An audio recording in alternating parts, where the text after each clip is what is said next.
Welcome to Season 5 of Pants Around Ankles Prevention, where my mission is to help you keep your pants securely buckled and avoid that unexpected, awkward, and embarrassing moment when you realize suddenly that they're not.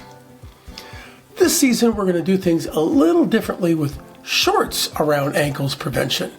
Quick, power-packed episodes designed to deliver a punch of truth to help you wake up to a new perspective.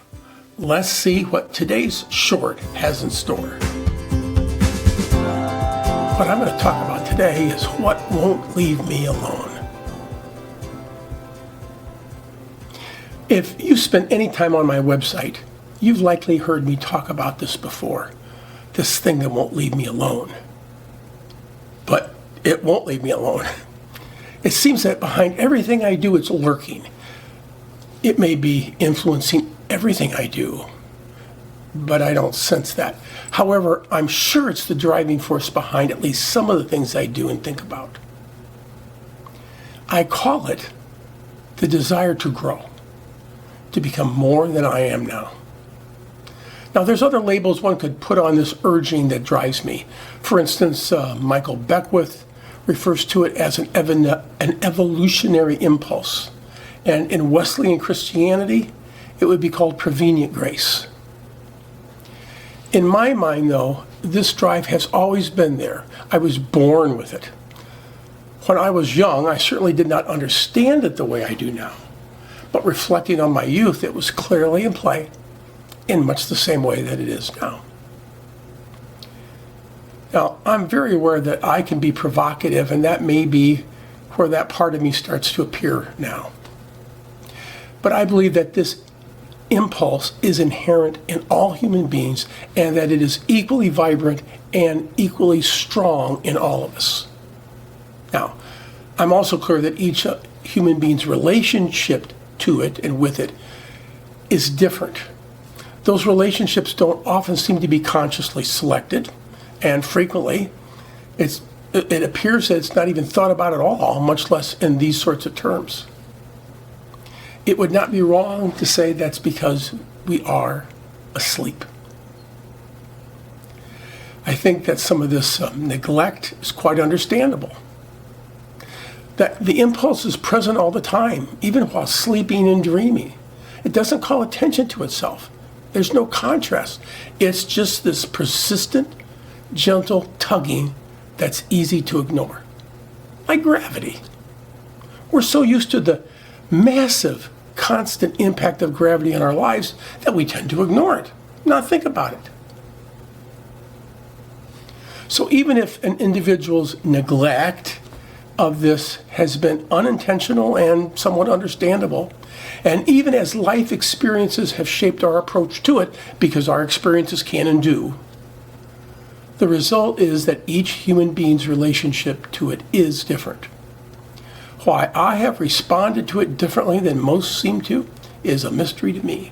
And I don't know, perhaps if I came in with it, perhaps I came in with the tendency to respond the way I have to, I don't know.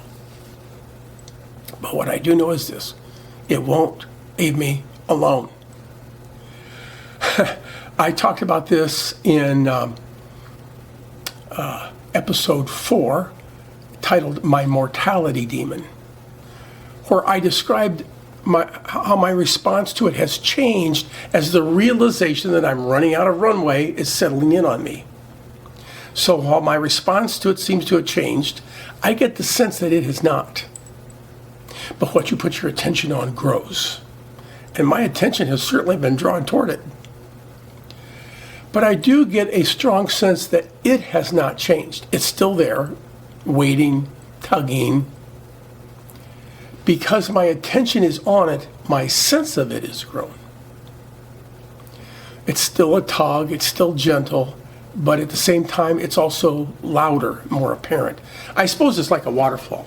The water flow is constant and doesn't change, but as you get closer to it, it literally becomes louder. This impulse is also intelligent. In episode 14, titled What You Seek is Seeking You, I also talked about it. It seems to me that the gentle tugging exists because there is an intent and because it wants something of me or for me. How we respond to it is a choice.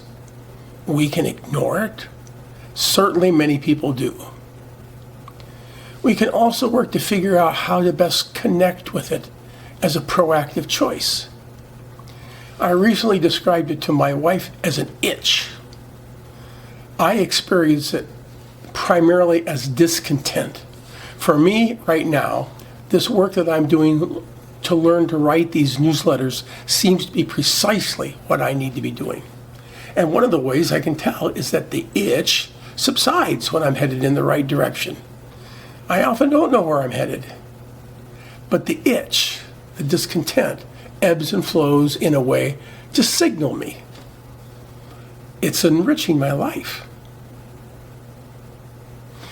I'm not sure when I first started responding to the tugging, but I remember the first time that I can recall. I've previously written and talked about how I got started in journal writing. I would awaken at 2, 3 a.m. in the morning and be driven downstairs to write. I certainly didn't recognize that I was responding to this evolutionary impulse. I just needed to get stuff out of me so I could get back to sleep. But in hindsight, that's clearly what was happening. What might be tugging at you? What could be in your awareness as restlessness? A feeling that though nothing's wrong, it feels like something isn't right either. Discontent, boredom, an unidentified general low-grade anxiety. It can show up as depression, a recurring thought or theme.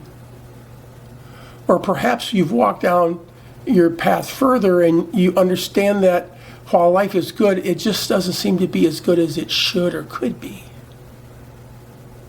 And you know at a deep level that you're right about that.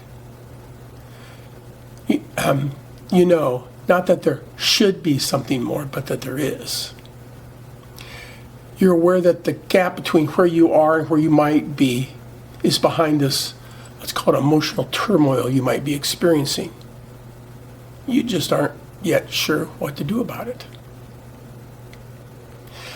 So, if any part of what I've said resonates, maybe just sit quietly for a few minutes sometime soon and ask yourself, what won't leave me alone?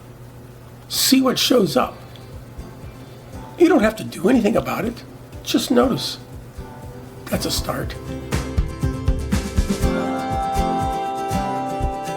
If you'd like a deeper dive into this topic, consider subscribing to our newsletter, Waking Up, where we will explore it in even more detail.